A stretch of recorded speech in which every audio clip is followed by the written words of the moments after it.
Low mixer, tapos equalizer to amplifier lang kung pwede na ba daw yan.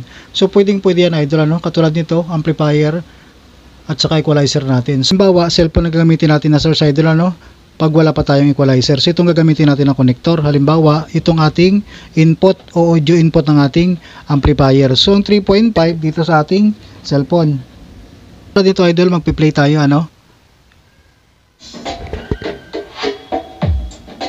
Ayan, tumutunog yung ating music dyan. So pag gagamit tayo ng equalizer idol, ganito lang gagawin natin.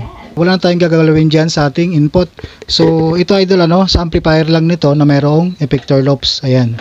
So yung ating source, wala tayong ginalaw dyan, ano. Ang gagawin na lang natin yung connection dito sa ating equalizer.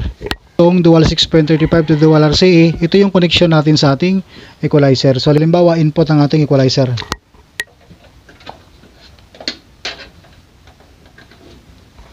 So yung input ng ating equalizer manggagaling dito sa output ng ating effector loops. So output, ayan. Output naman tayo dito sa ating equalizer. Yung output ng ating equalizer dito sa i-connect sa ating input ng ating effector loops. Ayan, pag nag-play tayo dyan idol, dadaan na sa ating equalizer yan. So magpa-play tayo idol, ano. Ano yan idol sa ating equalizer?